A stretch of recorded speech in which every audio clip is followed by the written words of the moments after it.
Hello all. Good to see all of you. Lots of names that I recognize. I'm going to give everyone just a minute. Hi, Lisa. To get in our meeting before we get started. I'm Rachel Phillips-Buck. I'm the VP for Student Success for Ferris Resources, and I'm joined by Blair Cutright, who is the Learning Services Coordinator at Juniata. Hello. Hi. I'm so glad that we could do this. We've been planning on doing it for such a long time. It's really nice that the day is finally here. Okay, let's wait just one more minute for everybody to slowly trickle in, and then we'll get started. We're talking today about bridging the gap between academics and student development, and just trying to get a clearer picture of how we can provide a more holistic plan for student success. And so we have a lot of really good material, a couple of housekeeping things. First of all, I will be sending a copy of this. Loree will be sending a copy of this to everybody, so you don't have to take notes feverishly as we're going through each of these elements.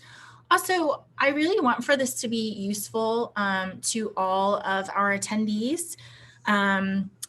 Our ACUP schools have a lot of great partnerships and they're really collaborative. So if you have questions or if you have great ideas that you want to share with the group, we would love to be able to address those. We're really grateful for ACUP giving us the opportunity to do this. So our roadmap is pretty simple. We're going to talk about kind of Blair's history and then Juniata's history. We're going to talk a little bit about Early Alert on their campus and the evolution of that. And then the importance of making sure that we're bridging this gap between student success and academics. I'll introduce the student success model that we use with all of our schools to help kind of order our thoughts around how we're engaging with students. And then I always like to have a really practical conclusion. And so Blair and I have come together to come up with a couple of things that you can be doing right now as you're thinking about where you are in the semester and what's going on with your students. Hi, Brian. Brian Carr's joined us from Waynesburg, and he's a great user of our system and is always building new things on his campus, so happy to see you. So Blair, let's get started with you. Sure. So you, when we were talking about your positions, there was like every one of these sentences started with transitions, basically. So can you give us an overview of kind of how you started and then where you went and your journey? Yeah. So as the slide says, I graduated from McDaniel with 2 degrees in exercise science, bachelor's and a master's. Started at Juniata in 2011. It's really hard to believe that I've been here for 9 years and in many different capacities. So I started out as a resident director. I lived in one of the residence halls on campus and the assistant cross country and track coach here. Around 2013, I moved into the Dean of Students office to fulfill a open position for office assistant. And then a couple years ago, we decided to try a student success center, which became known as Quest. And the past couple months, we've transitioned a little bit more towards academic side of the house. So I work in learning services and I'm an academic coach. And I also oversee our peer mentoring program that just started this past fall. And then I'm still coaching cross country and track. I mean, can't give it up. So one of the reasons that I wanted to do this webinar with you is because you have so many varied experiences on both sides of the house, both starting in student development and student affairs and moving over to the academic side, and then also being involved with athletics, which is kind of another often silo of what's going on campus. Just so you guys know, Blair won our Ferris Lighthouse Award for Outstanding Student Professional in 2019. And Matthew Damschroeder, the VP for Student Life, had a lot of really nice things to say about her and the impact that she's having on students. And so I'm really happy to be able to have this conversation of kind of the genesis of Early Alert and Basecamp, which is powered by Ferris 360 on Juniata's campus. And then also to talk about, some of the challenges that we have building different programs and the opportunities and the vision for the future. So can you tell us a little bit about Juniata? For sure. Juniata is located in Huntington, Pennsylvania, which is pretty much the center of the state. to give people a little bit more of a geographical nature, we're 45 minutes southeast of State College, and that is where Penn State University is. So that gives people a little bit more of a general idea of where we are. We have about 1,300 undergrads. We're a liberal arts school. We did start with our roots in the Church of the Brethren. And, you know, the one cool thing I've always loved about Juniata, and actually when I interviewed here, that really stuck with me, is all the cool traditions that we have here. So we have storming of the arch, which literally we have an archway in one of our campus dorms, and the rugby team defends the arch, and so do upperclassmen, and undergraduates try to get through the arch. The folklore is that if you get through, you get your pick of the room on campus. Oh. I don't know whether or not that's true, but. So when does that happen? Is that like in the fall? Okay. Usually right around the start of the semester. Very and fun. then we have Mountain Day, which is a surprise day off. So classes get canceled, everyone gets bussed out to the lake, and we get to just go out and enjoy each other's company and have great food and I love do all that. kinds of fun activities. Now that's a little bit different this year because of COVID, but we did get to have our own on-campus version this year. So who calls that? Is that the president that calls Mountain Day? So actually it comes out of our campus life office. Oh, fun. Mm-hmm. Very cool. Yeah. And then Madrigal is a dance we usually have in the fall at the culmination of the semester. And in order to get tickets to Madrigal, students tent out on our quad. So they literally will sleep in tents for about 4 or 5 days. And have different activities that they do. And there's all these different rankings. And the big thing with Madrigal is, one, you want to be head tent. So if you're head tent, you get to come up with all the activities that everybody does. Wow. And then when they're at Madrigal, it's being able to sing 5 golden rings in the 12 days of Christmas. Oh, these are the perks. Yeah. You know what I love about all of those things is if you think about college life, yes, there's the academics and all of that stuff, but the truth is, and what we've seen in the last year, I mean, there's so much richness that comes in college living together and these kinds of traditions that just makes on-campus life, you know, for college students pretty irreplaceable. Yeah. And then the last one is actually coming up in April. I'm really looking forward to it, is our Liberal Arts Symposium. And it's like, we call it the Mountain Day for the Mind. And it's a day where we get to go sit in on presentations that highlight our students' research and projects that they've done, or films that they've made. There's an artwork. It is just such a cool day. It's one of my favorite days on campus. That's really cool. Maybe I'll come and attend that one. Yeah, please do. You guys also have a couple of academic traditions that are kind of average, right? So you allow your students to plan their own course of study. Is that right? Yeah. So one of the options, what we call our majors, what most schools call them, we call them programs of emphasis.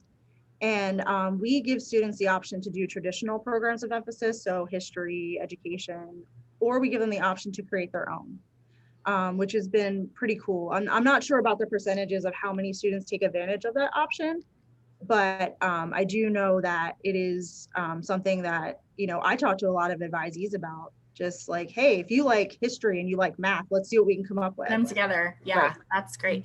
And the last thing I wanted to say about Juniata that I really love in terms of the way that you're doing the advising model is that every student has 2 advisors, right? You have like a academic advisor, but then you also have a mentor. Yeah, so we have a general or a mentor advisor. The name's still we're still trying to land where we want to land with that. But so you have your academic advisor, and then you have a general advisor who could be a faculty member, a staff member like myself, who just meets with the students, talk more about like their general education requirements, or even just general school stuff that they are having trouble with or challenges that they're experiencing. Yeah. So I know you guys have been tweaking that over the years and kind of refining it, but it's a really interesting way. We'll talk later about touchpoint relationships, to be sure that every student has at least 2 touchpoint relationships, somebody who's looking them in the eye and talking about really relevant, weighty things with them. So I really love that as a model. So let's talk about, I want to talk about early alert on your campus. But for those of you who are not working with FAIRS, we have this model for student success. We use it with all of our clients to help us kind of order our thinking about how we're finding students and how we're engaging them. So I'll talk more in depth about this a little bit later, but in this identification piece, we're just using data to help us identify the students who are struggling, who are going to need extra intervention. That can be demographic data, but it also can be behavioral data. It can be non-cognitive data. I'll give you some examples of that. And then once we've found that population, we're really talking about connecting next, that the next thing a student needs is not to have their problem solved, but to feel like somebody sees them and is on their team and is going to be walking alongside of them. And that hierarchy is so important, because so many times people feel like my job is to solve this problem for the student, but if they don't feel a connection to you, you're not going to have as much of an effect on their success and their life as you could if you really put that there. And then the last one is measure. How are we going to tell our stories of success and measure everything we're doing? So as you guys are thinking about this model for student success, we can look back historically and talk about Early Alert at Juniata, which really has had a lot of kind of ebb and flow. It's kind of started in one place and moved to another, and then has continued to be refined. So for you guys, years ago, first you were doing the notice of concern. And was that around just academic issues? Was that around kind of a holistic picture? Help me understand better what this original notice of concern was. Yeah, it was pretty much a holistic picture. But as you can see, this is an example of what the email we would get when someone completed the form. And it's not as you'll see in our referral forms going forward, it's not as detailed as we could, as it could be. We could get more information from people in this new format. The other thing is also, like, when you're following up with people, you're following up via email, and then you're just ending up in this endless email chain of following on what's happening with the student, what's going on next. There wasn't really a good way for us to keep track, other than we had I call it the super secret note system, where only certain offices had access to it. So, the dean's office and academic support could see what was going on, and they would obviously share with the faculty member. But if there's anybody else that has a connection to that student, say a coach or Res Life, they weren't getting looped into those conversations as needed. So what you're saying is so relevant, I think, especially in the time of COVID, which we'll talk a little bit more about later. But one thing that I've been saying to all of our clients is we just have to get super efficient. We don't have time or space for things to be clunky and for it to take too many steps or too many clicks or too much brain power to have to go back and say, like, where were we and what have I told you and what's going on? And so oftentimes, if you don't have a good system, first of all, to help you find your students with those forms that are going to give you all of the options that you need with the details. But then also, exactly as you're saying, like, if you don't have case management and follow-up, if you're doing any of those case management pieces with Excel or with Google Sheets or through email, there's just so much efficiency lost.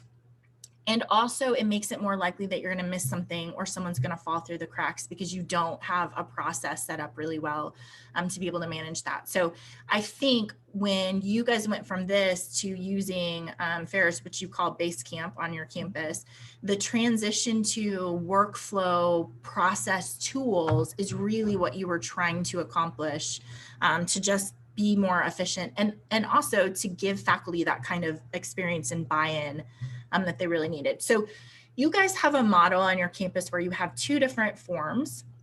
One of them is for an academic concern and one of them is for a health and well-being concern. And so will you talk about that model of two different forms? I have some questions about it, and then we'll talk also about an alternative model that some other schools are using as well. Sure. Yeah, so we decided to split this out. One, we wanted to make sure we were addressing academic concerns. And sometimes it's hard to tell where the concern really lies. Sometimes the student will come in as an academic concern, but you further dig down and find out it's actually a health and well-being concern. Yeah. We have had a little bit of pushback about having two different forms, but I recently presented to our faculty scholarship of teaching and learning. And when I said you can either submit one of them and we'll figure out which way it needs to go and make those referrals, or if you want to submit both, and they were like, oh no, we like the idea. And I was like, great, because that helps us Yeah. efficiency, right? And also just making sure that we're sharing that information across the board. So, so for academic concerns, we have what we call the classroom performance form. And for that, it can be, yeah, thank you. It can be submitted at any time during the school year, which is great. So anytime you have a concern about a student, you know, they're not showing up to class, they're not turning assignments in, they're not participating, you know, all these low test grades, all that stuff that comes up in the classroom, you know, this is a way to give us some heads up, like, hey, you know, there's something going on with this student. Can someone, you know, check in and reach out and see what's happening? So, and then what happens? Do you have these forms routed to different people on your campus? Yeah, so the classroom performance form is routed into what we call its own, what we call a care area. And it's routed to learning services, but it's under classroom performance form. Okay. So the people in my office typically will handle the academic concerns, and then the notice of concern, which is our early alert form, which is the health and well-being piece, that gets routed to our dean of students office, and then they will route to the appropriate person. And a lot of the time, sometimes it's, you know, it may start out in the dean's office and then transition over to me, or it may start off in my office, and then I might say, I think you need to go talk to the deans about this. Yeah. You know, so it's pretty good to be able to make those hands-off and referrals and use your resources. Absolutely. And I think the idea that I always call these issues for college students kind of multi-access issues, because it's like, yes, I'm not doing well in my math class and I really do need tutoring, and I probably need some study skills because I need to, you know, figure out how I'm going to study for these. But also maybe I don't love my major. So then we've got to figure out how to get that resource down, right? And then also what you don't know is my mom's been really sick, and so I feel overwhelmed, or I don't feel like I fit in the community, and so I'm thinking about going home. And so that picture where you're saying we are not going to treat, so you and I were talking earlier about like a student wakes up in their res hall, which is under student life and student development. And then they go to eat in the cafeteria, which is under operations, right? And then they go to their class for their faculty members, and that's under academics. And then they go to counseling, which is now we're back in student life. And if you explained all of that to them, they would have no idea what you're saying. Like, oh no, that person reports to the provost and these people, it doesn't matter to them. Their experience is as a whole person. Mm-hmm. And you have to figure out a way to be assessing the whole person and recognizing we have symptoms, but we also have a system that kind of interacts with each other and makes us behave or think in particular ways. So when you guys are doing the kind of referral back and forth, we'll talk a little more about how Basecamp makes that easier because it's more visible, right? It's not like it goes to live in a black hole of the dean's office and then it moves back over to the black hole of academics. You actually have worked it out. So although you're dealing with different issues, we're still looking at it like a whole story. Yeah, right? Exactly. Okay, so one other model, a lot of our schools are using one form. They're not routing it to specific places. They actually have one triage person who would then look at this form. We start usually with academic issues because that's what faculty think of first. And then if you say like, well, do you know some of these other issues? A lot of times they'll be like, oh yeah, actually I do know they're not really happy or they are feeling really overwhelmed. With this model, you'd have a triage person look at it, and then they would go in and open different cases. So they would say like, hey, I'm going to open a case for accessibility services. I'm going to open a case for maybe career counseling. And then we're also going to open a case in tutoring. So the nice thing about having flexible software is that you can just decide what works best on your campus. And you can tweak it, which you've done a really good job of saying like, no, we're gonna change this a little bit. We're gonna ask a little bit different questions. We're gonna figure out how to make sure that we're using these forms really well. I wanna go back to this form because there's two things that you've done here that I think are really important. One is that you're suggesting to the faculty a course of action. So it's always so important, whoever's making the referral, for them to feel some responsibility because they have a relationship with the student to engage that student. It's not just that you can be like, okay, I don't know what's going on, good luck with that, but instead that here you're saying like, hey, what do you think they need? And what have you already done to engage that student to talk about it? And I'm always saying best practice is that somebody who is making a referral would tell the student, hey, I'm going to make a referral and Blair's going to contact you. And when she does, go see her because she's going to be super helpful to solve these problems with you. You guys have also given your faculty And frontline, I think just on this form, the ability to stay anonymous, right? So can you Yeah. talk about kind of how you made that decision and maybe some of the benefits and then some of the difficulties too? Yeah, so that actually came out of our previous form of notice of concern. That was an option, a question that was on there, and it was always more so, I would say, other students would take advantage of this option where, you know, they're really good friends with a teammate and they're noticing some really odd behavior and they just want to make sure somebody checks in on them, but they don't want their friend necessarily to know that they're the one that shared that information. You know, and even sometimes faculty, if they feel like the students come to them in confidence, you know, and they don't want to betray that confidence, but they want someone to, you know, at least reach out to the student and connect with them and find out what's going on. You know, having those conversations, I will say, is difficult and challenging when you don't have the information to share, because the first thing someone is going to ask you, well, who sent that in on me? Right. And it's like, okay, hold I on. can't tell you. Yeah. Yeah, I can't tell you, but you know, that's not the important part either. Yeah. So it is such a challenge when you cannot say who it is, because, you know, we've all had this experience with students where we get a referral and they're not doing well in math and you say, how are you doing in your math class? And they say, fine. And you're like, I mean, are you sure? Yeah, I'm doing great. Okay, well, my hands are really tied there, right? Because I don't have a good way to say, hey, your faculty member is really concerned about you. They want the best for you. Let's talk about what we can do. So I think it's a really interesting question, and I've seen campuses solve it both ways. Both to say it's more important that we have the information, even though it puts us in a really sticky place to be able to address it. And then also to say, which I'm interested in your perspective on this. When I talk to a lot of campuses, they say, we don't want this to be shameful. So we want to say like I'm always saying, I want faculty to put it in their syllabus. I'm going to make a referral. I might make a referral to Base Camp. It's a program we have. It's going to help you address the issues that, you know, you might be struggling with. They have a great resource, just like I would do to the tutoring center, and someone's going to contact you and help you. Right. So figuring out how you have that perspective, I think is really difficult.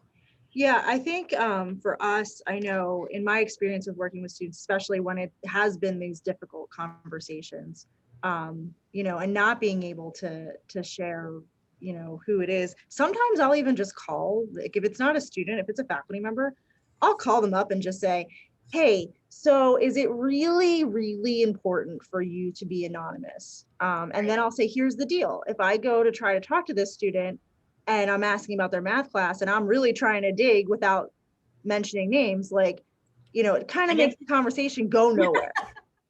Like, so would it be okay if I mentioned that we talked?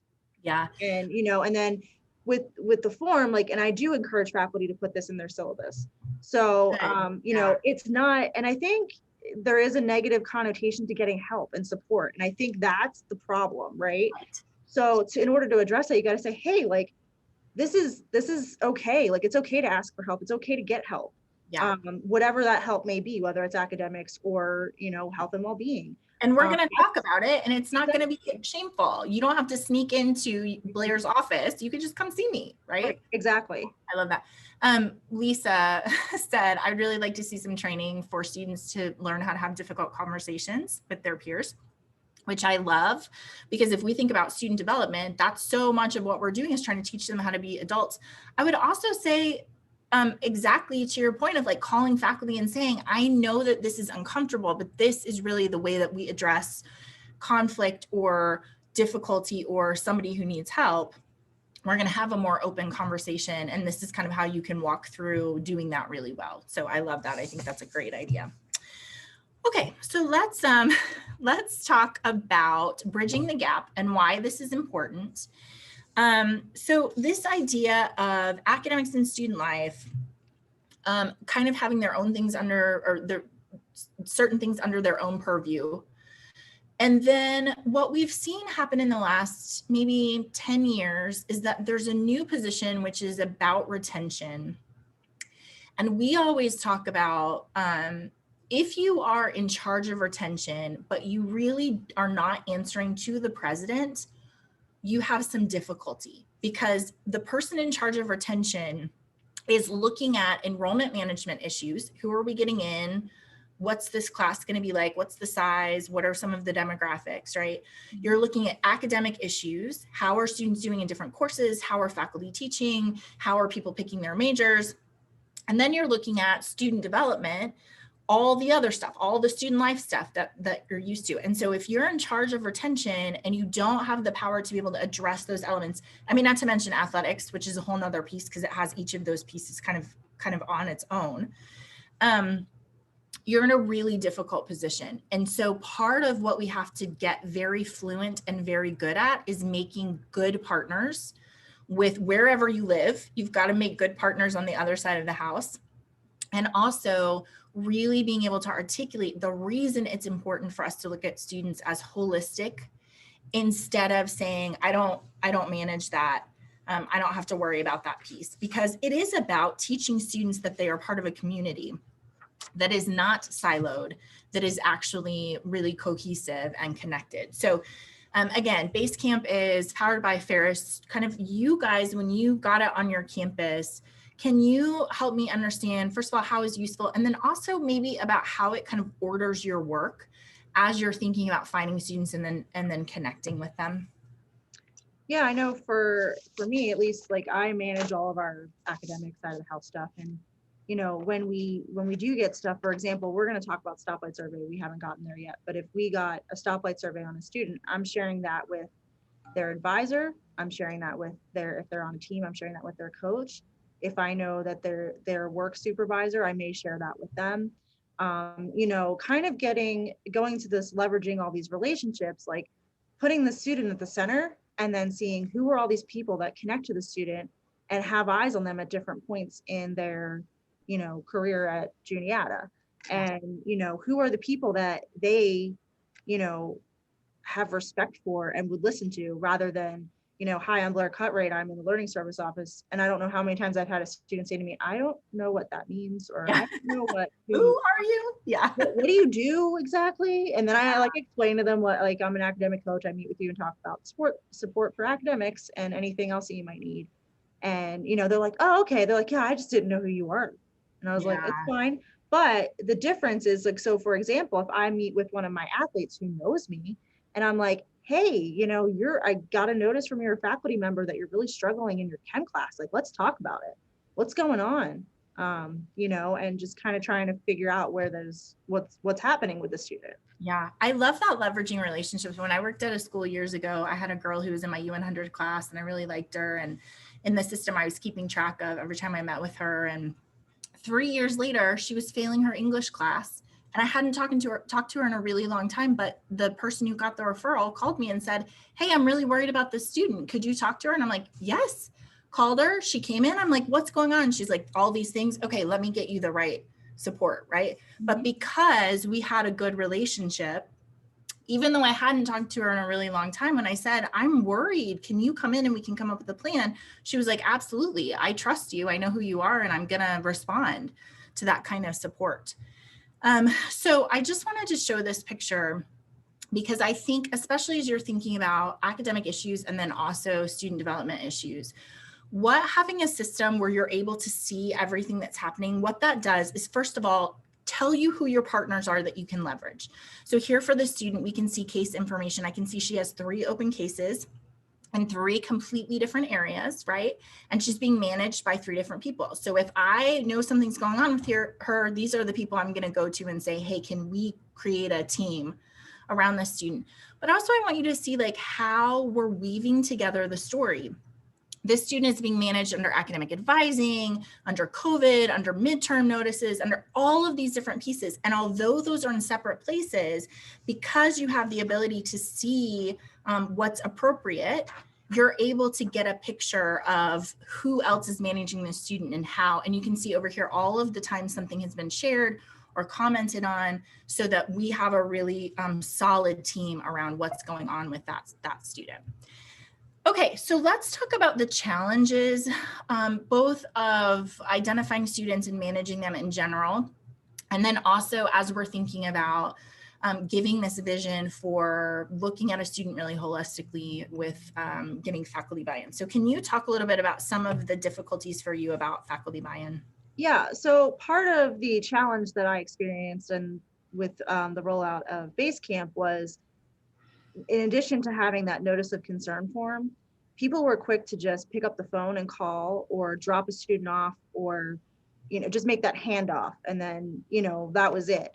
And that culture shift of, hey, we're actually going to try to, keep you looped in, and, for a way for us to track it, putting it into the system makes it so much easier, because we can know who's met with the student, who has a connection to the student, and trying to explain that and get that faculty buy-in was a challenge. And it's still ongoing. There's always going to be people that, just, they're not comfortable with technology, and that is what it is, and I can't change that.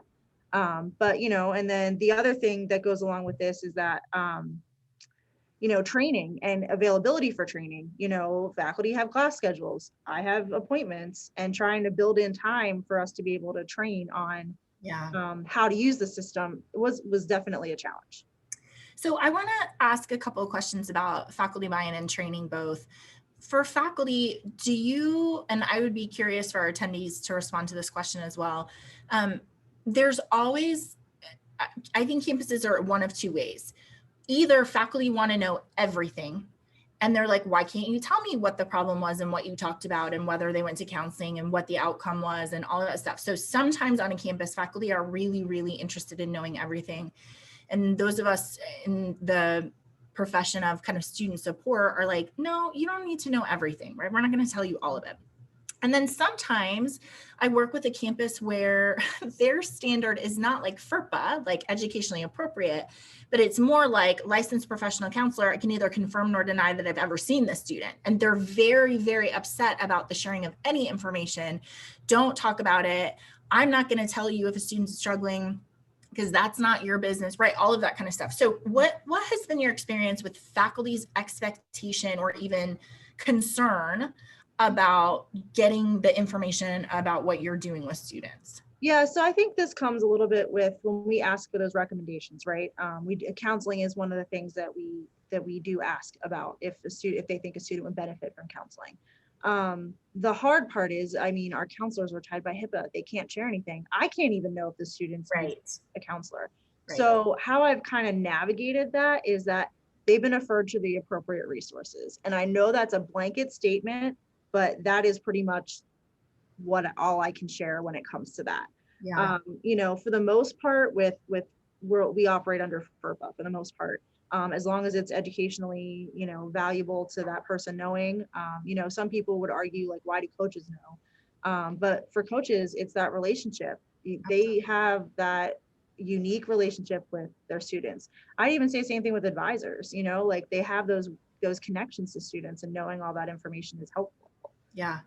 And I think if students feel like the goal is to be helpful, I think they are a little less resistant to, like, why does everybody know my business, right? Versus like, no, we're surrounding you. We're going to figure out how to help you with this. Right. I am curious too, though, about the balance, because one of the things that we hear on virtually every school that we work with is that faculty need to have some closure. We have to close the feedback loop, because otherwise they make a referral and you've done great work and there's a great outcome, but they have no idea because they're never kind of kept in the loop there. And so have you found that, like, making sure that faculty have some idea of what's going on? So for a while there, we struggled with closing this loop. I think now we've kind of got a better handle on how we're doing it.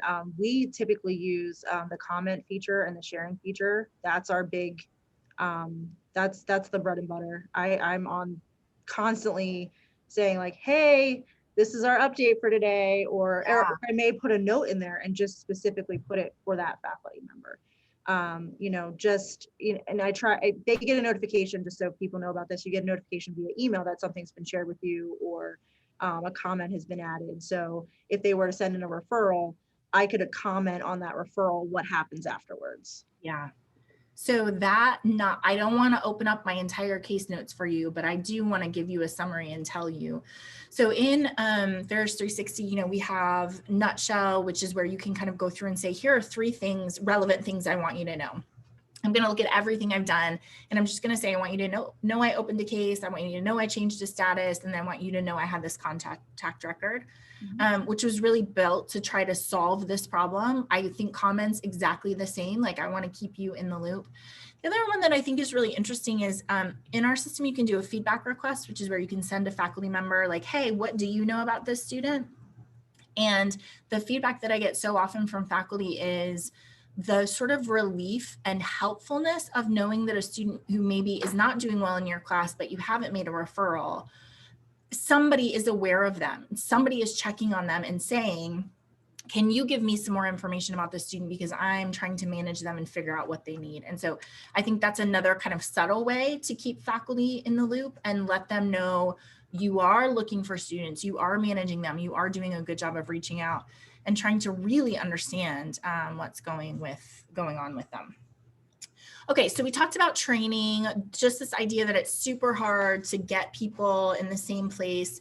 Lisa is saying that you have done a really good job of doing videos and all sorts of tutorials, both for faculty and for other people to know when they should make referrals. And also, you know, when we're thinking about training, like, we're always wanting to add new people. People are always saying to me, when do you know implementation is done?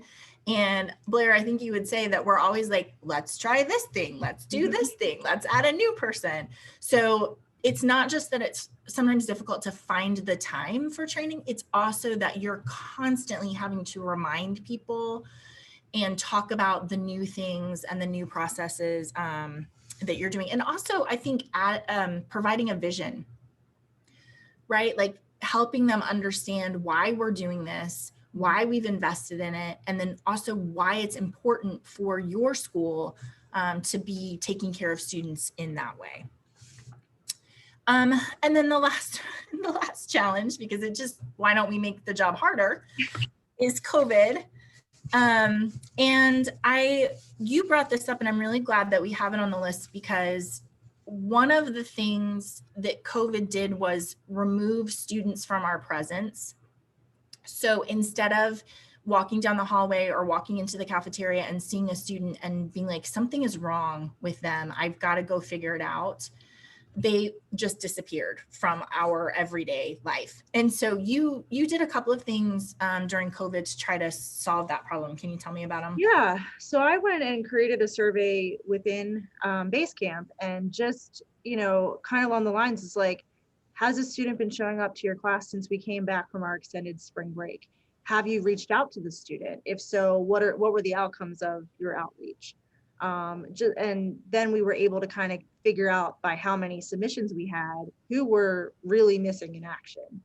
And then what I ended up doing was deploying like our office and then the Dean of Students office and Res Life staff, and just saying, okay, here's a list of, you know, 20 kids. Like, can you take this 20, each individual took 20 people, and you're going to call them, email them, text them, however you can get in touch with them, and just make sure they're okay. Yeah.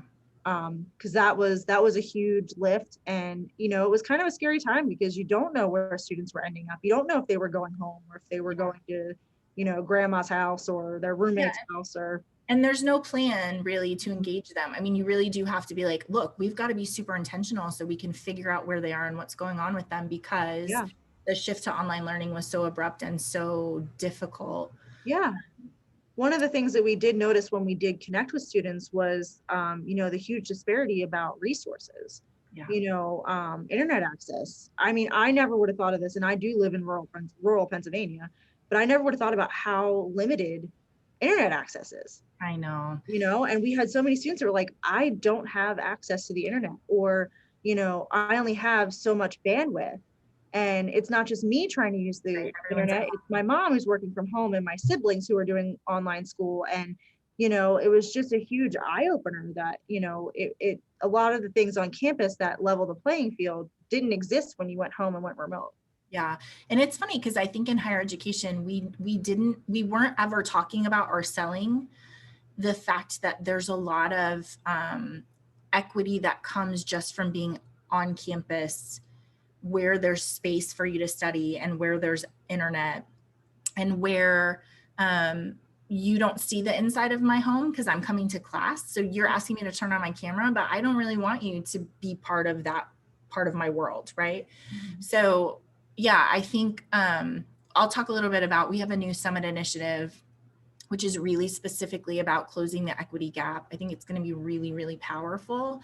And the reason we're investing in it now is because although those disparities were there before, COVID has just kind of made them even worse, and really laid bare some of the very big equity problems that we have. So I'll talk more about that, but I think that's exactly right. It's just, you just have to figure out how to address that.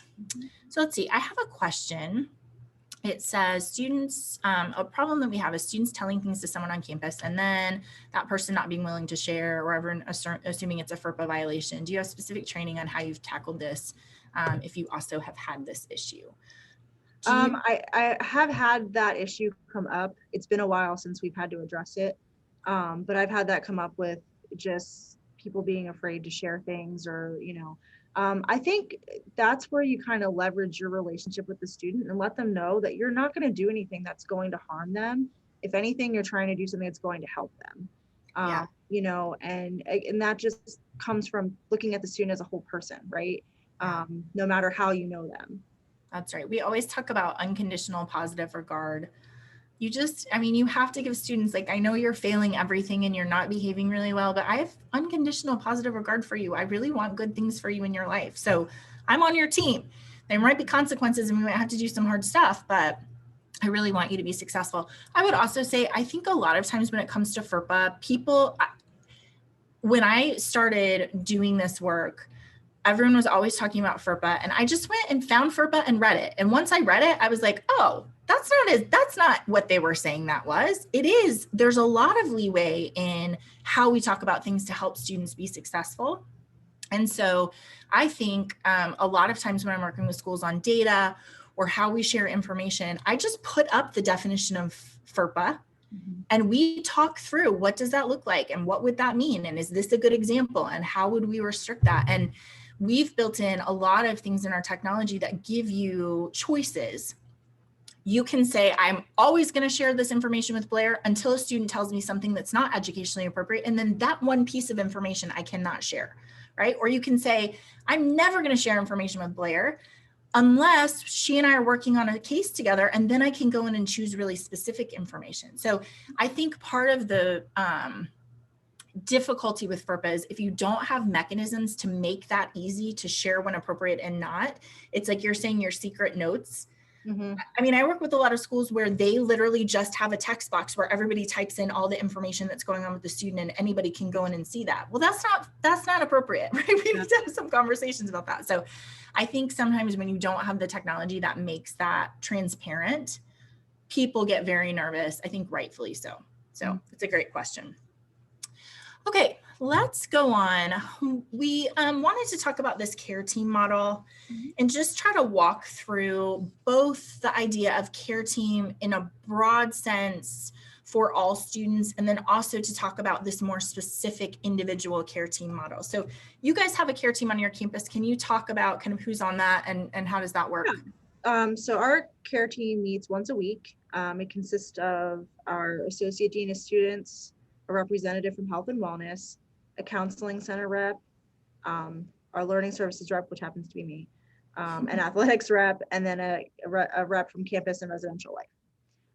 What we used to have, and this is kind of where we got to this year, because what we used to have was everyone at the table, and it was a little bit harder to navigate and make plans and move forward.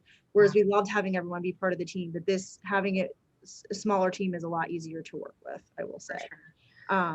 So that's kind of been a new thing that we've just started this semester, and it's been going well so far. So one thing I want to talk about with that is this idea that so many times, if you don't have a good way to keep track of who we're managing in the care team and what we've done in the week, it can become a time where it's like, well, Blair, what did you do? Well, I did this. Well, what about that? Well, what was that email? How did we, right? That is how you're using your time versus the ability where you're able to go in and have your list of students. Here are the students we're managing. Here's the last time their case was managed. Here's the last time we actually had contact with them and who had contact with them. Each of these different students has a different person assigned to them. Maybe it's Lori, maybe it's Shauna, maybe it's me. We can all see where we are, like we're actively managing them. Here are the issues that we're talking about. So when you have that, what your time then becomes is not a catch up on where everybody is, but actually strategy. Okay, now what are we going to do? Hey, Lori, I can see that you've been trying to get in touch with a student. She's not. Should we try to pick a different person to try and help her, or what can we do? So I really love that, freeing up the catching everybody up on what's happening, freeing up the time from that and making it a more strategic piece. And when I work with schools, what I find is if they can get efficient by using technology in that, they can also split their care team meetings into, we need to manage these students, but we also need to address these broader systemic issues.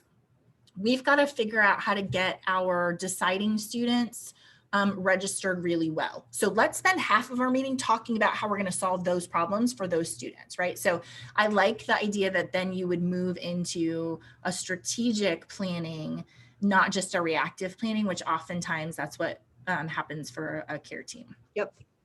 So let's go back to this other idea, because you and I have been talking about this, and this is that for every individual student, you actually have like a mini care team. We call it a circle of care, but that you're able to say, for this student, she's an athlete, and here's her coach, and here's her advisor, and here's her RD, and she's going to a career counselor. And so when I get a referral on the student or something's going on, I'm gonna galvanize this smaller group of people to make sure that we're treating her in the right way with a holistic perspective. And so this is hard oftentimes on campus because you don't know everyone who's connected to them. So at Juniata, you guys are sending us, we automatically, anytime you're sharing, we're going to automatically tell you anyone who's made a referral on a student before. We're going to automatically tell you all of their faculty, their athletics coach, and both of their advisors, as a way to suggest to you, hey, this is the care team for these students. And you can decide who you want to share what information, but we want to make sure that that's really visible. And I don't know your reflections on how that's changed the work that you've done with your students. So a great example of this is that with our recent stoplight survey, if there was a student who only had one stoplight, I would reach out to their advisor and maybe copy their coach in, and I'd say, hey, if any of you have a really good rapport with this student and you wouldn't mind addressing this, and I'm happy to do that, but I feel like you have a good rapport with them, and if you need them to come and connect with me, that's great. But if you can address this and let me know how it goes, it's so helpful, because that's one less of the 168 students that I don't have to go reach out to. Right. But also now you're leveraging those people that they respect, that they have a connection to, that they are like, yeah, if coach says I'm going to go do this, or if my advisor says I need to do this, I'm going to go do it. Yeah, that's right. I like the sort of teamwork that comes when you know who to ask, instead of feeling like you really are in a silo, and if you don't take care of it, then we don't know what's going to happen. So, okay, so let's we just have a little bit of time left. I want to move through the funnel and talk about ways that you guys are finding and connecting with students. The first thing that I want to talk about is you guys have a lot of different ways that you're allowing faculty to help you identify students. We're going to talk about the stoplight survey in a little bit more detail and midterm notice form, but this, and then we've talked about classroom performance and notice of concern. To help me understand how you created this matrix, why you created it, and what you do with it. Yeah, so the reason why I created this is because there was some confusion on what form to use when and why and how. So I kind of wanted to make sure that we had a nice little document of, when to refer to a certain survey or form. And that actually made it a lot easier for faculty, I think. And originally, we had done our stoplight a little bit differently. It had just been first year students and students that were having some academic struggles. And then this year we decided to do all students. That kind of changed it a little bit. But also just giving you an idea of what the form is for, so that as a faculty member, you're not just like, oh, it's just another form. Right. There's specifics. Uh-oh. Can you guys still hear me? I think Blair froze. Did I freeze or did she freeze? Reasons why we're asking for this information I think so. Okay. Sorry, you're back. It's okay. Okay, sorry. I thought that might be me. I was like, uh-oh, no. You're back. So you were just saying, I'm always talking about setting expectations. Mhm. And so saying to a faculty member, this is why we want you to fill it out, and this is what's going to happen. We're going to look at students who have these red lights, and then we're going to do this. And then that assurance that they have that you have a really clear plan, not only does it settle faculty buy-in, but it also is going to make it more likely that they will use what you're asking them to, right? Exactly. Mm-hmm. I think that's great. So let's talk about your stoplight survey. I'm going to just give an overview of the stoplight survey in general. We have a tool where you can ask faculty whatever set of questions you want at whatever time in the semester. Most of our schools use it 3 times. They use it super early in the semester, around the 3rd week, to do a stoplight. We don't need the quantitative information. Just give us your gut response on how the student's doing. Red, yellow, green. Some schools use us to collect midterm grades later with that survey tool. And then also a survey near the last drop date that says, hey, can a student drop this or be successful? If no, then we would get in touch with them and say, hey, it's time for you to drop your class. So you guys were doing stoplight for just freshmen. You've changed it now to all students. You've just closed your one for this semester, right? You did it early. Mm-hmm. So help me understand how this has been a helpful tool for you in terms of identifying students specifically around those academic issues. So for us, like, knowing, the earlier we know about a student that's having challenges, the better. And it's been a lot easier to connect students to things like tutoring, or if they feel like they need to come in and talk to one of us about academic coaching, or connect to a peer mentor with study skills. Getting identified earlier is better than waiting till halfway through the semester and all of a sudden it's almost too late to do anything to recover.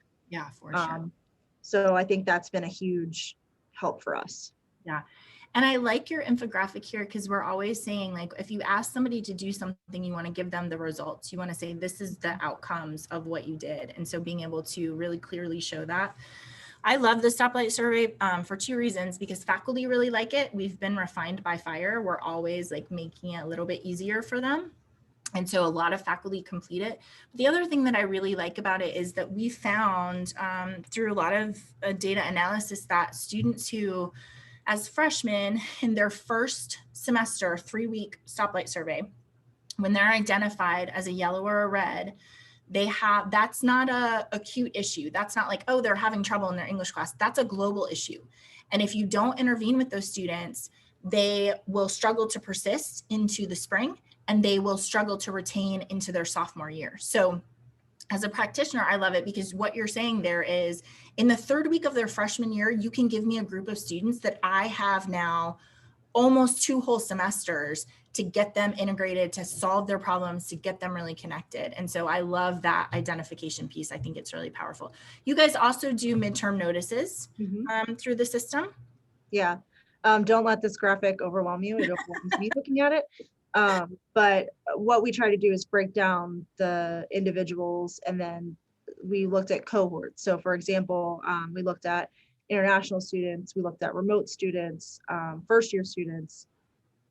So we kind of looked at a couple different cohort models to see what was going on. The other thing that we looked at was we looked at courses that had high rates of midterm notices or high DF and W rates, and try to figure out, okay, how can we help get these students connected to tutoring? Because there was also a huge gap with tutoring. So it was kind of giving us an overall picture of where are some gaps that we can fill, and what are some opportunities that we can take advantage of moving forward. Yeah, it's a great kind of first step in that funnel, right, to identify them. So I want to really briefly just talk about Connect and Solve. Mostly I want to spend time on Connect. So can you, Blair, kind of articulate for us, what is your strategy when you're talking to students? How are you approaching them, and what are you trying to accomplish there? Yeah, so when I meet with a student, I meet with them like I'm meeting with a friend or someone I like, I'm like, hey, how's it going? What's going on? How are things on campus? Are you enjoying your time? Try to establish that relationship and the rapport, because for a lot of them, it's anxiety inducing coming in to talk to somebody you don't know, and you're not really sure why you're coming in. You just know that they said, can you come in and meet with me? So by starting off and asking them how they're doing, and, kind of treating them as a person, not just as, this is why you're here. I find that is to be really helpful in talking with students.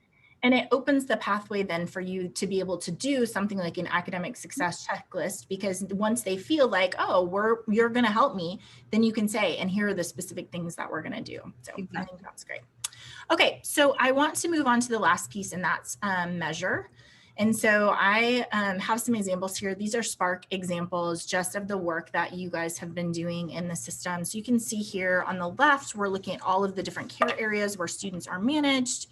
On this first graph is the number of students, the second one is the number of log entries, and the third one is the hours that you've spent. And the measurement of the work you do is important because you can tell other people, hey, this is how we're investing in our students. This is why we need help identifying them. Being able to go through and see the distribution by classification of the students that you're managing, and saying like, yes, freshmen obviously for retention reasons are an emphasis, but we also want high graduation rates. And so we're going to manage students all the way through over every classification in all of these different care areas. I love this one because this is a comparison of 1819 to 1920 in terms of your surveys and your referrals. And you and I were talking earlier, I mean, this is really an outcome of you just constantly talking about why these things are important, right? My husband calls it the sandpaper approach. Just keep wearing them down until they do what you ask them to. You can't get away from me. You might as well just. I'm just going to keep emailing you. Yeah. So I love it because again, if we think of the top of the funnel is are we going to find these students? When we can find more of them, then we can connect with them and partner with both sides of the house there. And then here you can see this is your referrals for each of your different classifications. I think it's a really powerful piece. This one you and I laughed at. This is a timeline of all of the work. So when are you contacting students? When are you sending out surveys? You can see a lot of stuff happen between January and March. That's your survey that you sent out, right? Mm-hmm. But if you go into a meeting and you say, here's the way that we're working across all silos. I want you to see like we're going in and we're doing all of these different things. And here's the time when we're exhausted because you can see everything that happened there. Here's a time when I actually might have a little more capacity, right? Because they've gone home and I'm not contacting them as much. Exactly. So being able to tell that story of this is the work we're doing and we really want to be super efficient at it instead of kind of spinning our wheels and not doing a great job. Okay, so I would like for you to tell me 3 goals that you have for the use of Basecamp. Yeah, so one of the goals is definitely establishing, like we talked about, those mini circles of care. That's something we've been working on developing, and I'm really wanting to push that forward on campus. I also think that would help with a lot of the communication barriers that we may have. The other thing is just develop robust training. I've started doing how-to videos, as Lisa had mentioned in the chat earlier. And trying to develop, more in-person and virtual training. So just trying to get it out there and get people comfortable with the system. I think that's great. It's always exciting to think about new ways to use it. So lots of action items, you guys. We've got to get super efficient. I would say find faculty champions that are going to be on your team. There's always going to be kind of curmudgeons that you have to work super hard to get them to use it, but just start with your champions and the ones that are going to be really good teammates to you. Also, if you don't have a student care team, that's a great way to really unite both sides of the house on campus. It's time to do stoplight surveys. So if you're interested in rolling those out, I'm happy to talk to you about that. We're also entering the not enrolled, under enrolled process. So starting next month, probably students will be going to see their advisors. So you want to be finding those that are not enrolled in enough classes or haven't enrolled.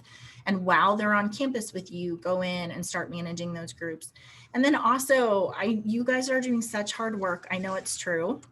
And I would really like for you to find ways to tell your story of success so that other people can see the investments that you've made. A couple of resources. Matt Boisvert, our president, and I have started a new podcast, which is called Cap and Gown. Love for you guys to join us every Tuesday at 2 for that. We also will have a user conference coming up in May. So if you're interested in that, we're talking about the golden repair, this idea that although everything's broken, it can be fixed in a beautiful way. And then the last thing that I want to talk to you about is the Summit Initiative, which is we've gone through and picked all of the best practices to help support students who are really struggling to be successful. And so Laurie has popped on. She is helping us manage getting schools signed up for this Summit Initiative. There's a lot of really rich components. There's assessments for students to take so that we can find pockets of students. We're doing really robust data analytics. We're doing communication audits, and we're doing career counseling element, as well as a consortium for us all to be able to discuss that together. So I'm really excited about it. I think it's going to be really powerful. And I think it's time for it. I think this is the time for schools to be investing in it. So Laurie would love to talk to you about that. Blair, we made it. That was a marathon at the end, but I'm so grateful. Your perspective, both on how you engage with students and how we have to see them as whole people, I think is really important for people to be able to hear. And you and I talked about, if anybody has any questions, I know ACUP always does such a great job of collaborating. If anybody has questions for you, they can contact you. I think Brian Carr from Waynesburg also said that we could put his information up. He also does a lot of the practices that we've talked about. So we just want to be good resources, and I'm happy for as many people as possible to talk to you about the programs that you're building and your partnerships and all of the good work you've been doing. So thank you so much for joining me. Yeah, thank you. It was a lot of fun. Good. Thanks. You guys, thank you so much for joining us. If there's anything else that we can do to be helpful, Lisa is sending lots of love your way. My phone is blowing up right now. Thank you guys for attending. It was good to talk to you. We'll talk to you later. Thank you. Bye.